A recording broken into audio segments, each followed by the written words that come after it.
I'm Ben Mankiewicz. Thanks for joining me tonight on TCM. Last week, in our spotlight on movie stars who use their celebrity to help others, we focused on Debbie Reynolds. Tonight, we're making our way through another lineup of Hollywood humanitarians. Up next, another Debbie Reynolds picture. This time, we're focusing on her co-star Frank Sinatra. From MGM and director Charles Walters in 1955, The Tender Trap. Sinatra plays a theatrical agent living the high life as a New York bachelor. He has a string of beautiful women at his beck and call, but he begins to lose interest in every single one of them when he meets an aspiring actress. That's Debbie Reynolds. She makes it clear that if he wants her, he's going to have to stop playing the field. Frank Sinatra's role in The Tender Trap played into his famous public image as the definitive cool swinger, the chairman of the board. But there was also another side to Sinatra's character, a side he always preferred to keep out of the public eye, his lifelong dedication to helping people in need.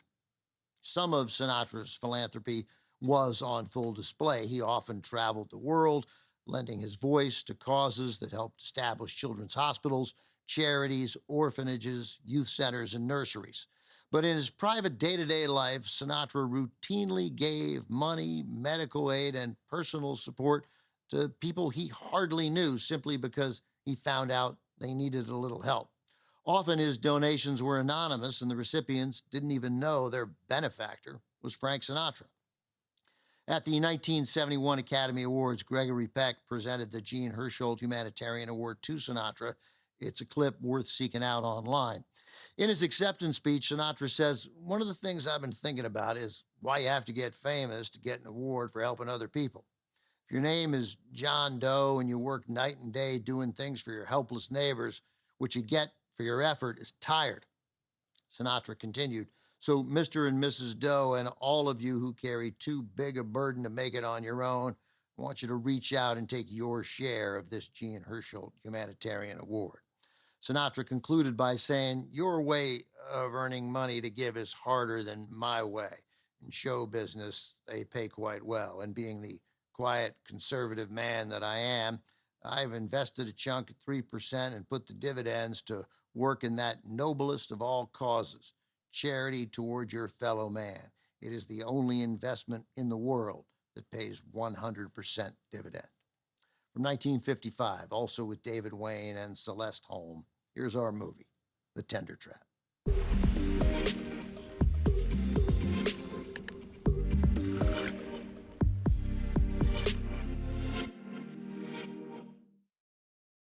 For Debbie Reynolds, production on The Tender Trap was a moment of art mimicking life. While she was spending her days trying to turn Frank Sinatra into a traditional husband on screen, her evenings were spent trying to domesticate her real-life boyfriend, popular singer Eddie Fisher. Like Charlie Reeder, Fisher was a highly eligible bachelor who Reynolds was anxious to marry.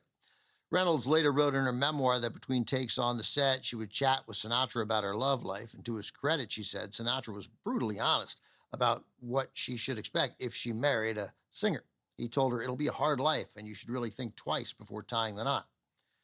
Debbie Reynolds did think twice, then married Eddie Fisher anyway.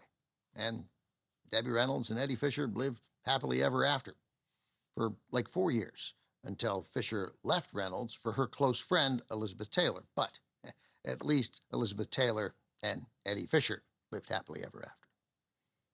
Coming up, our celebration of Hollywood humanitarians continues with Harry Belafonte, who makes his film debut in the 1953 drama starring Dorothy Dandridge. Bright Road is next on TCM. Next on TCM, Bright Road, then Sweet Bird of Youth, and later, the snows of Kilimanjaro. TCM's got a bad altitude tonight.